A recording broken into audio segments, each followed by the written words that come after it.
House Republican leaders are scouring votes Thursday to pass their newly reconfigured Obamacare replacement plan, but they're still coming up short.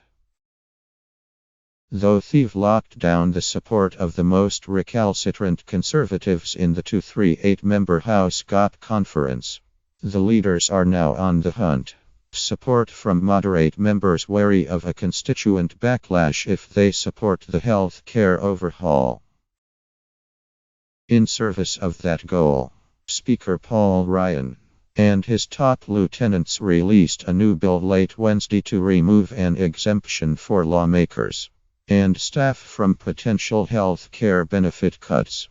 The exemption, contained in the revised Obamacare replacement plan, threatened to unravel a delicate accord between the art-conservative House Freedom Caucus and a key moderate rep, Tom MacArthur, RNJ, as they work to lock down just enough votes to pass the measure. House leaders spent Wednesday buttonholing members one by one, attempting to wring out every possible vote. They huddled late into the evening on Wednesday, under heavy pressure from the White House to schedule a vote this week, and even held open the possibility of a weekend vote. But they still remain uncertain about the measure's prospects.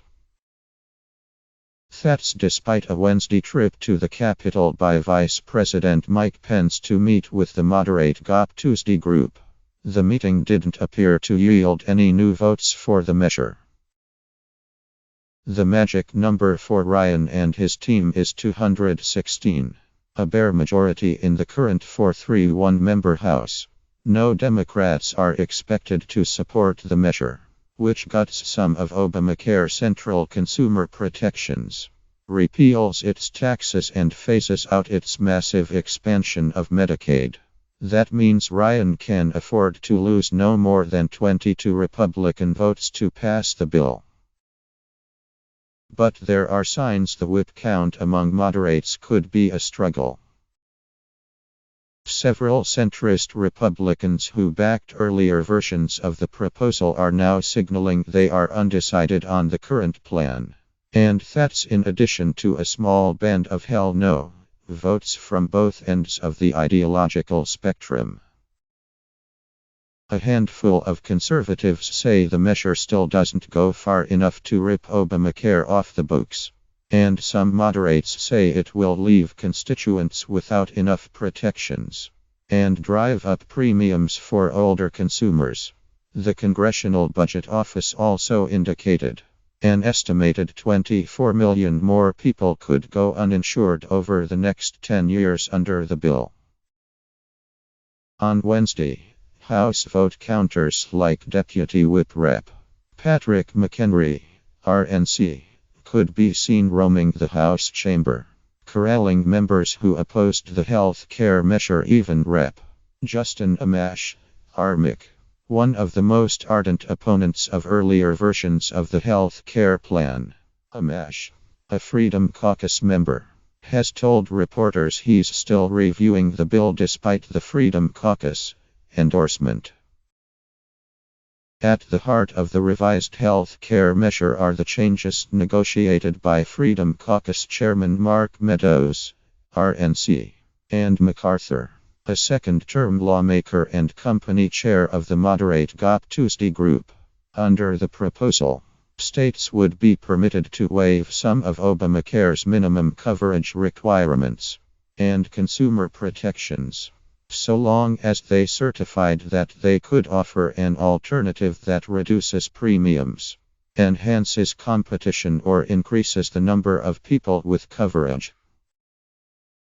Though the measure preserves Obamacare's guarantee of coverage, people with pre-existing conditions, it also allows states to relax the prohibition on insurers jacking up premiums for sick people. To offset that risk, the bill includes a $130 billion fund meant to help keep premiums down. People with pre-existing conditions.